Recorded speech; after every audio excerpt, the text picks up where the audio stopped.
जय गौ माता। आज भारत में कृषि प्रधान देश होने के बावजूद भी किसान का बेटा किसान बनने को तैयार नहीं है। जो भी युवा वर्ग है वो अपनी कृषि को छोड़कर भले छोटी मोटी नौकरी के लिए भी शहर में चले जाते हैं।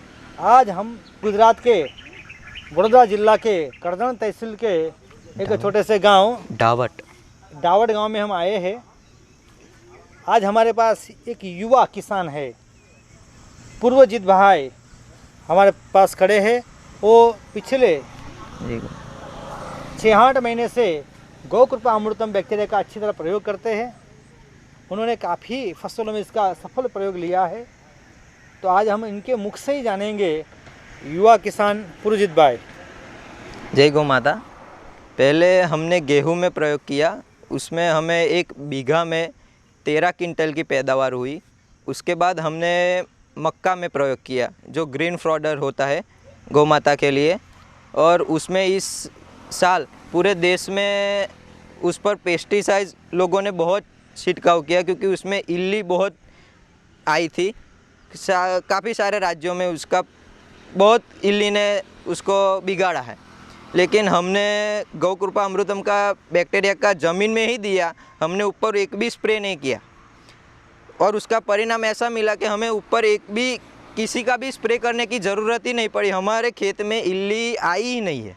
उसके बाद हमने ज्वार जो होती है देसी ज्वार गौ माता के लिए उसमें प्रयोग किया, तो उसमें खरपतवार होने के बावजूद भी उसकी जो डंडी की जाड़ाई है वो बहुत बढ़िया थी और उसका जो प्रभाव था गाय के लिए, उसमें खून बहुत गाय का चढ़ जाता, हम गाय हेल्दी हो जाती है बहुत हम। और दूध में क्या फ़ायदा हुआ? दूध में उससे हमें 700 से 800 ग्राम बढ़ोत और चारे से ज़्यादा मिली। बहुत सुंदर जी।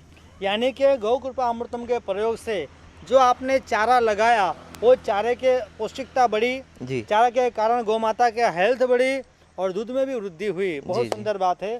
ऐसे मनुष्य स्वास्थ्य में भी ये काम करता है। ये सब्जियों के स्वाद वाकई ही बदल जाते हैं और सब्जी का रंग रूप भी एकदम बहुत आकर्षक रहता है और ये सब्जी का स्वाद अच्छी तरह होने के कारण सभी को स्वास्थ्य में वृद्धि करता है। हाँ प्रदीप भाई, और आपने कौन से क्रॉप लिए यहाँ पर? जी, हमने ये करमदा है, ये इस पर पैदावार ही इतनी आई है कि वो पूरा नीचे झुक गया है। उसमें पैदावार ही इतनी है, ये एकदम रेड हो जाता है, लाल, और बहुत मीठा लगता है। लेकिन बहुत आप किसी भी तरह से देख सकते हैं, बहुत पैदावार है इसमें। और हमारे यहाँ जामुन के 2 पेड़ है। हमने वहाँ 200 लीटर के 5 ड्रम नीचे खड्डा करके गौ कृपा दे दिया था और उस पर इतनी पैदावार आई है कि आप देख सकते हैं 2-3 तो टूट गए, डाढ़ियाँ टूट गई है। उतनी पैदावार ग्रीन में आई, अभी पकने बाकी है। पकने के बाद हमें इतना अच्छा लगेगा वाह कि गौ माता का वाकई में आशीर्वाद। मेरे पिताजी ने ये 2 पेड़ लगाए थे और इतने बरस उनको हुए, लेकिन उन्होंने मुझे कहा कि इतनी पैदावार मेरे इतने बरस में मैंने कभी नहीं देखी। उतनी पैदावार गौ कृपा से और गौ माता के आशीर्वाद से हमें मिली है। यहाँ पे फालसा करके एक फ्रूट होता है, उसमें एक पन्ने पर उसकी पैदावार हमें मिली है और वो बहुत महंगी चीज़ है, 700-800 रुपये केजी जाता है, लेकिन उसकी पैदावार हमें बहुत बढ़िया मिली और वो हमें बहुत आनंदित करता है। उर्जित भाई, आपने अभी कुछ ये सब्जी की तैयारी कर रहे हैं जी, आप क्या बताएंगे अभी और आगे क्या क्रॉप लेंगे सब्जियों में? हाँ, हम यहाँ मिक्स क्रॉपिंग के काम कर रहे हैं। यहाँ पे करेली है, यहाँ गुजरात का एक फेमस कंकोड़ा करके, कंटोला जिसको बोलते हैं, उसकी पैदावार हम लेते हैं।